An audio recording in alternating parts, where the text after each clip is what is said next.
dan saudara yang dikasihi oleh Tuhan. Selamat kita berbakti di dalam nama Tuhan Yesus Kristus. Apa kabar kita hari ini? Haleluya, saya berharap keadaan kita baik-baik saja.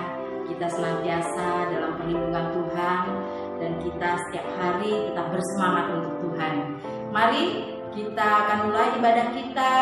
Kita mengangkat satu pujian kepada Tuhan sebelum kita berdoa. Yesus, Kau kebenaran yang menyelamatkanku. Haleluya. Kalau kita masih hidup, kalau kita ada sampai hari ini, alasan kita satu-satunya adalah karena kita mau hidup bagi Dia. Kita mau selalu memandang Dia. Haleluya. Terima kasih Tuhan. Haleluya. Kami bersyukur karena kami memiliki Engkau. Haleluya. Biarlah jalan-jalan hidup kami senantiasa tertuju kepada Engkau.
Engkau.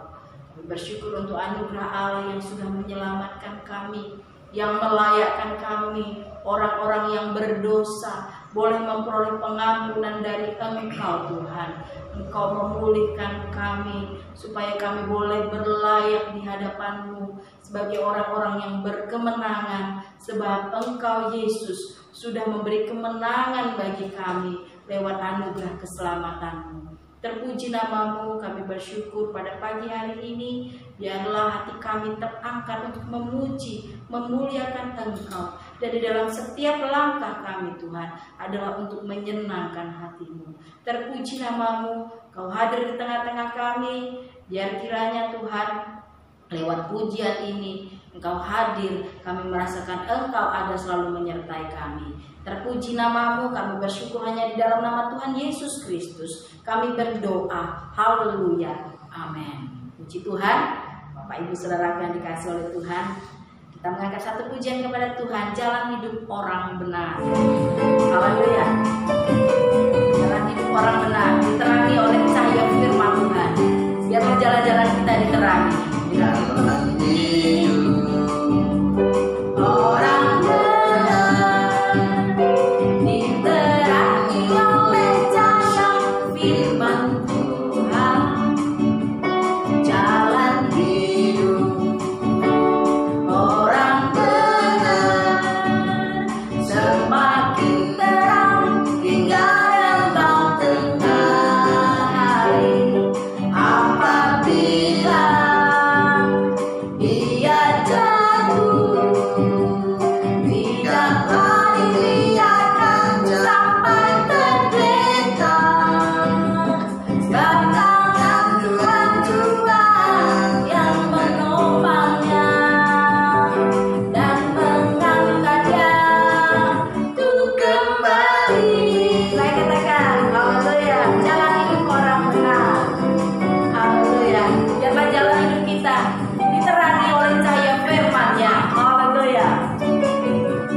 Jalan hidup orang benar diterangi oleh cahaya firman Tuhan.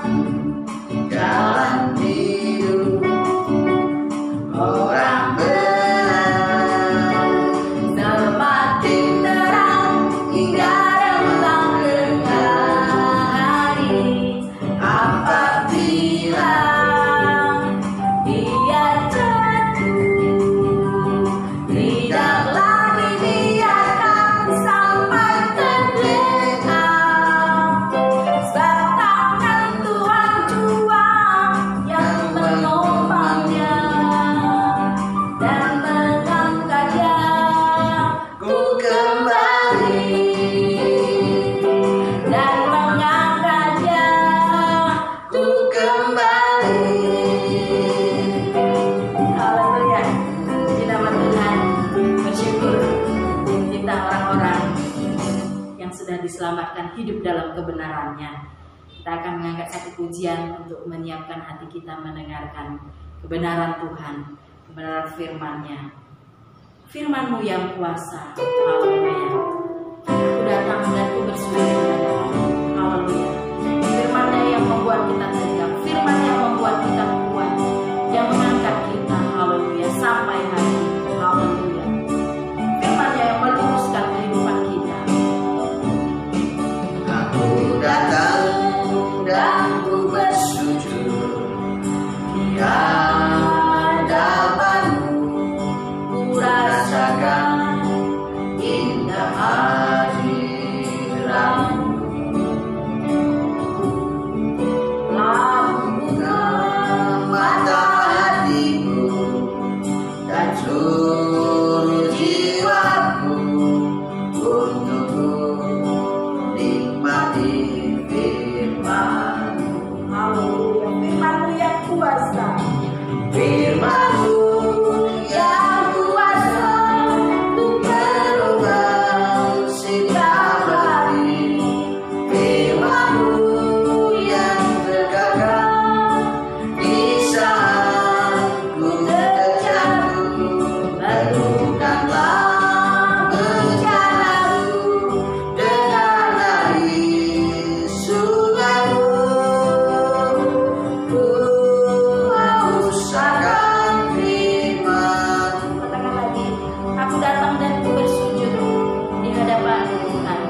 Sebab kami rindu firman-Mu, firman-Mu yang menjadi kekuasaan dalam hidup kami. Aku datang dan ku bersujud di hadapan-Mu.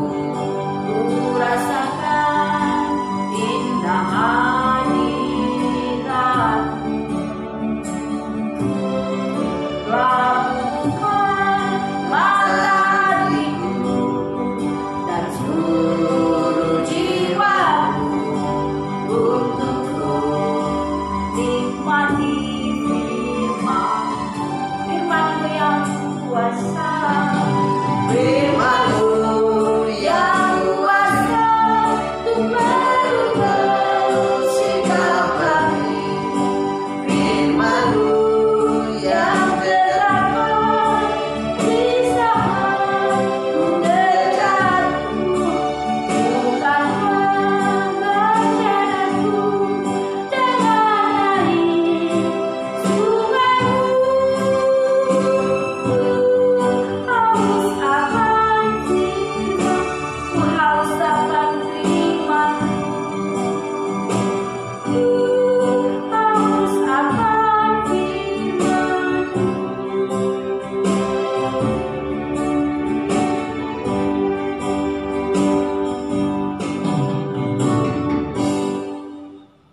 Salam, mari kita berdoa.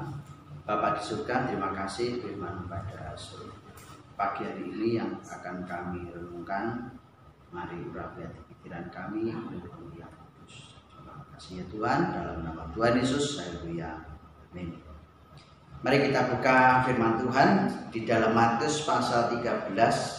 Kita baca mulai ayat yang ke-5 sampai dengan ayat yang ke-8 sampai ayat yang ke-9 terakhir, ya, 5 sampai 9. Matius 13. Sebagian jatuh di tanah yang berbatu-batu, yang tidak banyak tanahnya, lalu benih itu pun segera tumbuh karena tanahnya tipis. Tetapi sesudah matahari terbit layulah ia dan menjadi kering karena tidak berakar. Sebagian lagi jatuh di tengah semak duri, lalu makin besarlah semak itu dan menghimpitnya sampai mati. Dan sebagian jatuh di tanah yang baik lalu berbuah, ada 100 kali lipat, ada 60 kali lipat, ada 30 kali lipat. Siapa bertelinga hendaklah ia mendengar. Bapak Ibu Saudara yang terkasih di dalam Tuhan Yesus Kristus, di situasi yang ada pada pandemik saat ini merupakan tantangan yang berat bagi kita. Tetapi kalau kita menyingkapinya dengan hikmat dan bijaksana di dalam Kristus Yesus, saya pikir tidak ada sesuatu yang menjadi kendala di saat kita beribadah. Dan kita perlu tahu bahwa seperti yang saya infokan di WA, bahwa Nganjuk jumlah positif COVID semakin meningkat, yaitu di posisi 456 yang sudah terdata. Dan dalam hal ini kita harus berjuang menghadapi segala sesuatunya. Artinya apa? Butuh strategis di dalam kita menghadapi COVID ini. Yaitu apa? Kita harus mengikuti protokol daripada pemerintah yang sudah tetapkan. Itulah sebabnya sampai saat ini kita masih ibadah online yang harus kita lakukan. Bapak Ibu yang terkasih dalam Tuhan Yesus Kristus, justru di tengah COVID situasi inilah, ini juga bagian tantangan dari benih yang sudah ditabur di tanah, ya kan? Benih yang sudah ditabur di tanah itu, benih yang sudah ditabur itu. Tetapi ya sebagian jatuh tanah yang berbatu-batu, yang tidak banyak tanahnya, lalu benih itu segera tumbuh karena tanahnya tipis, ya kan? Tetapi sudah matahari terbit layulah ia dan menjadi kering karena tidak berakar. Nah, Bapak Ibu dan Saudara yang terkasih di dalam Tuhan, tempat menabur benih itu adalah di dalam hati kita. Sekarang sejauh mana hati kita ini sungguh-sungguh ingin ditaburi kebenaran firman Tuhan, supaya firman Tuhan itu menjadi bertumbuh, berbuah di dalam hidup kita. Dan saat ini kita seharusnya menunjukkan, ya kan, bukan menjadi kita jauh dari ibadah, tidak ibadah, atau bahkan dengan alasan gereja tidak ibadah, kita tidak ibadah. Tetapi sekarang justru kita, kalau firman Tuhan tertanam di dalam hati kita dengan baik, kita justru mendapatkan hikmat bagaimana cara ibadah yang sekarang atau pada saat ini. Nah, Bapak Ibu yang terkasih dalam Tuhan, banyak cara di dalam ibadah, ya kan? Tidak harus di gereja, ya. Dimanapun kita ibadah, kalau firman Tuhan itu memang kita tumbuhkan di dalam hati kita, tidak ada masalah. Bapak Ibu ibadah di rumah masing-masing bermasalah, tidak masalah. Nah, apalagi dipermudah dengan Bapak Ibu mayoritas punya HP yang bisa dilihat pada saat ibadah setiap pada hari Minggu. Di dalam hal ini perlu diketahui bahwa pentingnya kita terbuka untuk ibadah secara online yang lewat YouTube. Karena apa? Karena murah, bisa dilihat sewaktu-waktu. Tapi jangan lupa, jangan sampai tidak sama sekali, ya kan? Nah, itu menunjukkan apa? Menunjukkan kualitas kita. Firman itu tumbuh enggak di dalam hati kita. Kalau kita tidak mau membuka YouTube firman Tuhan, tidak mau membuka YouTube ibadah, berarti firman Tuhan enggak bertumbuh dalam hati kita. Ada ini kesempatan yang bisa kita lakukan pada saat ini. Segala sesuatu sekarang sifatnya online. Di toko-toko sudah ditulisi apa itu ya, siap melayani antar, apa itu pelayanan antar. Nah, antar barang, beli tinggal telepon bisa. Nah, kenapa kita mempersulit diri di dalam ibadah? Ya kan? Ada YouTube, kita bisa lihat sewaktu-waktu. Dan Bapak Ibu Saudara kasih dalam Tuhan, di sini menunjukkan bahwa tantangan di saat ada matahari terbit itu apa? Ada pencobaan seperti COVID ini. Bapak Ibu yang terkasih dalam Tuhan, coba Bapak Ibu apakah masih ingat di saat kita sudah melihat sampai selesai kemudian kita kasih subscribe? Tujuannya apa? Supaya ini berkelanjutan, bukan untuk cari uang, bukan, ya kan? Tetapi supaya dilihat oleh orang lain, denominasi lain, tidak hanya dilihat oleh satu kali, karena apa? Bertahun-tahun dan berkelanjutan. Nah, ini tantangan bagi kita. Apakah dengan tidak adanya ibadah di gereja? Oh, nggak ada ibadah gereja, kita nggak usah ibadah. Lewat YouTube, ya kan? Nah, justru inilah Bapak Ibu, kita harus hikmat bijaksana di dalam kita bertumbuh di dalam Tuhan. Jadi tidak ada alasan COVID tidak ada ibadah, ada. Tetapi tidak harus di gereja, tidak harus bersama-sama. Bersamalah keluarga Bapak Ibu dimanapun berada, lihat di YouTube ibadah kita. Nah itu, ya kan? Bapak Ibu yang kasih Tuhan, di situ baru terlihat kualitas tanah di mana benih itu ditaburkan. Tanah itu siapa? Bapak Ibu sendiri. Tanah itu apa? Hati Bapak Ibu. Kalau hatinya memang baik, artinya tidak ada batunya, tidak ada kerikilnya, yakin firman Tuhan katakan, benih yang ditabur pasti tumbuh. Bapak Ibu pasti mengikuti ibadah online dengan tertib, dengan sungguh-sungguh. Kita lihat sekali lagi, sebagian lagi jatuh di tengah semak duri, lalu makin besarlah semak itu dan mengimbitnya sampai mati. Tidak ada pertumbuhan sama sekali. Apakah COVID dijadikan alasan sehingga Bapak Ibu kita tidak ibadah? Tidak bisa. Bapak Ibu Saudara yang terkasih dalam Tuhan, kecuali mungkin ini terjadi pada tahun era 2000 ke sana, tidak ada yang punya HP, apalagi HP yang namanya HP apa itu? HP yang sekarang adalah Android, nggak ada yang punya. HP jadul aja nggak ada yang punya, telepon aja jarang yang punya, ya kan? Nah, Bapak Ibu yang dikasih oleh Tuhan, inilah yang dikatakan bahwa sebagian lagi jatuh tengah semak duri, lalu makin besarlah semak itu dan mengimbitnya sampai mati. Coba Bapak Ibu bayangkan kalau ibadah online ini, COVID ini terjadi sampai umpamanya sampai Januari nanti, masa Bapak Ibu tidak akan ibadah? Dan inilah tantangan. Berarti sanggupkah kita tetap ibadah di tengah COVID dengan situasi yang dasar? Itu sama dengan semak. Ini semak sedang menyerang kita, Bapak Ibu. Apa? COVID ini. Tapi kalau kita membiarkan semak menyerang kita, ya benih gak tumbuh, mati. Yang tumbuh adalah semak. Akhirnya apa artinya? Bahwa Bapak Ibu kita sudah kalah dengan situasi yang ada. Bapak Ibu yang terkasih, kalau tanah itu baik, akan bertumbuh dan berbuah 100 kali lipat, 60 kali lipat, 30 kali lipat, dan seterusnya. Ya. Jadi Bapak Ibu yang kasih oleh Tuhan, COVID ini adalah tantangan. Ibaratnya semak duri yang kita hadapi. Kalau firman Tuhan bertumbuh dalam hati kita, dan hati kita membukakan diri terhadap kebenaran firman Tuhan, pasti bertumbuh. Kerikil-kerikil kita singkirkan, batu-batu dalam hati kita singkirkan. Egois, sombong, dan sebagainya, itu harus kita buat.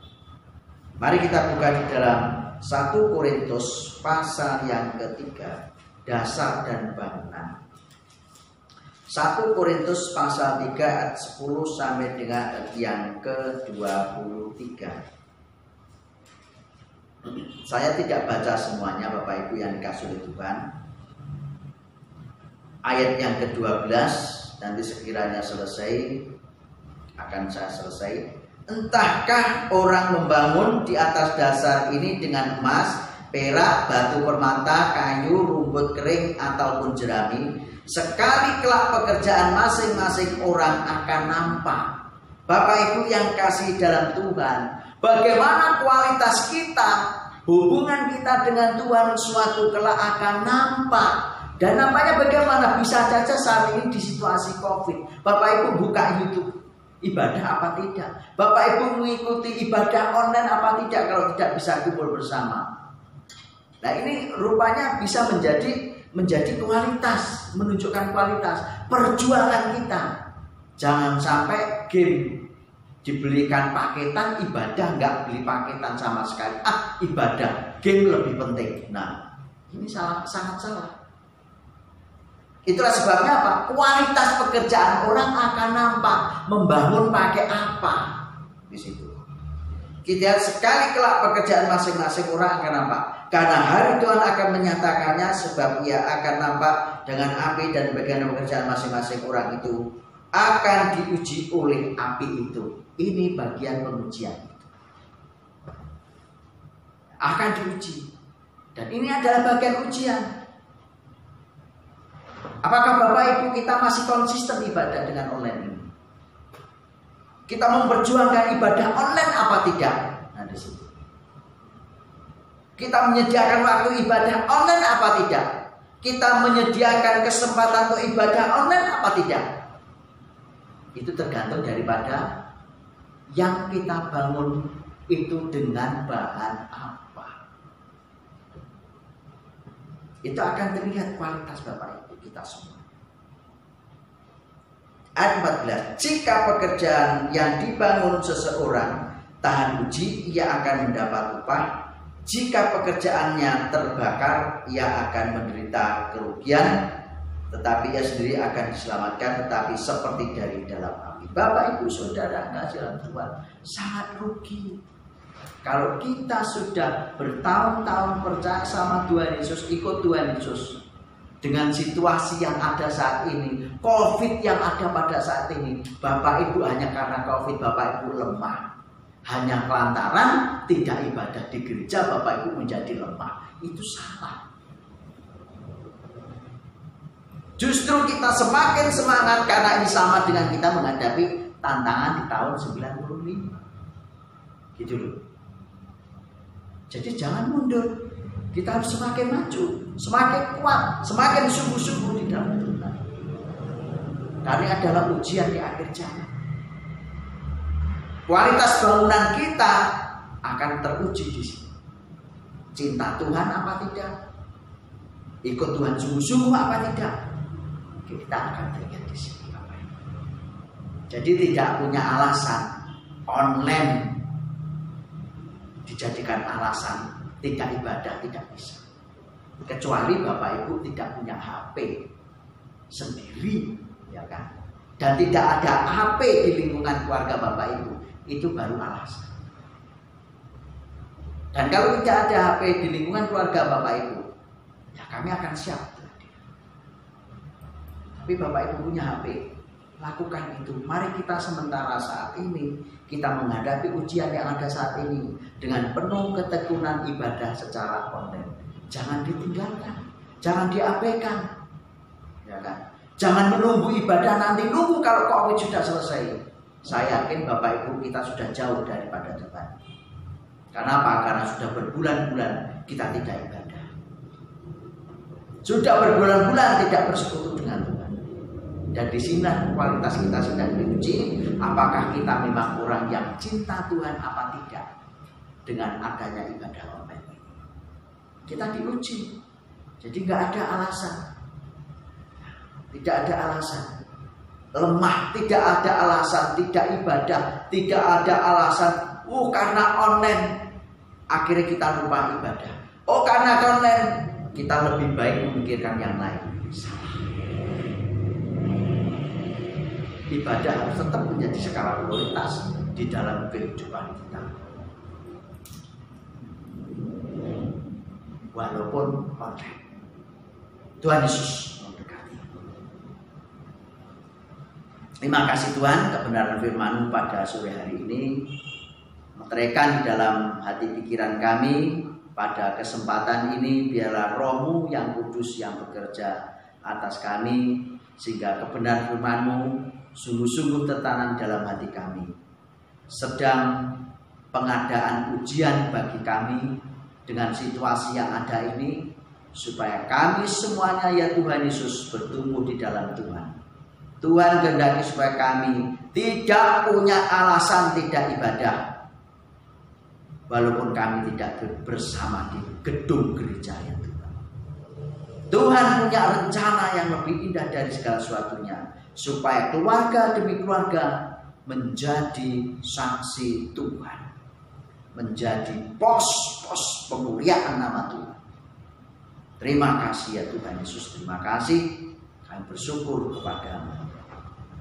Bapa di surga, kami serahkan saat sore hari ini, pagi hari ini, juga buat daripada keluarga demi keluarga yang ada, kami serahkan dalam nama-Mu. Pak Rubianto, Bu Rubianto, Pak Lusius keluarga dalam pimpinan Tuhan, pun juga untuk Pak Febri sekeluarga, Pak Agung sekeluarga, Bu Lamiti sekeluarga, bahkan Pak Cito sekeluarga, Bu Cito yang sedang sakit, Tuhan jamah sembuhkan sakitnya dalam nama Tuhan Yesus Kristus. Tuhan angkat sakitnya. Kami serahkan Pak Nato sekeluarga dalam tangan kuasa-Mu, Pak sekeluarga, dan juga Pak Paulus keluarga, bahkan juga Pak Raji Bu Maria sekeluarga dalam pimpinan Tuhan, pun juga untuk daripada Pak Yuda sekeluarga dalam tangan kasih-Mu dimanapun berada, juga buat daripada ya Tuhan Yesus, Saudara Yordan, Saudara Angga, Ibu Yusuf, Saudari Yuyun, kami serahkan dalam tangan kuasa-Mu, Pak Priyo sekeluarga di dalam urapan kuasa-Mu. Terima kasih ya Tuhan Yesus, terima kasih Bapak. Kami serahkan ya Tuhan Yesus keluarga-keluarga yang ada dan yang lain dalam tangan kuasa-Mu.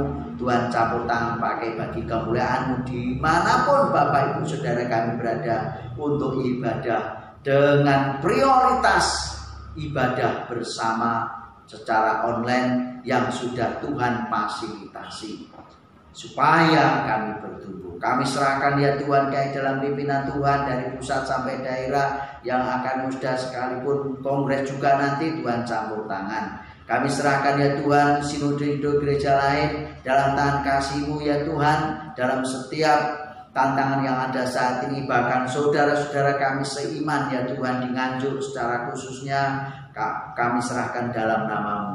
Kami serahkan bangsa negara kami dalam pimpinan Tuhan, dari Presiden dan Wakil, para Menteri ya Tuhan, TNI, Polri yang mengawal bangsa ini, dan jajaran sampai tingkat daerah, sampai tingkat RT sekalipun ya Tuhan, bahkan seluruh elemen bangsa negara ini ya Tuhan Yesus, masyarakat Indonesia Tuhan berikan hikmat bijaksana, dewasa di dalam berbangsa dan bernegara bagi kemuliaan akan Engkau. Kami serahkan tenaga medis seluruh Indonesia, campur tangan dalam tangan kuasa-Mu ya Tuhan Yesus, supaya dalam hikmat, dalam sukacita, sejahtera, dalam pimpinan dan urapan-Mu. Terima kasih ya Tuhan Yesus, terima kasih Bapa.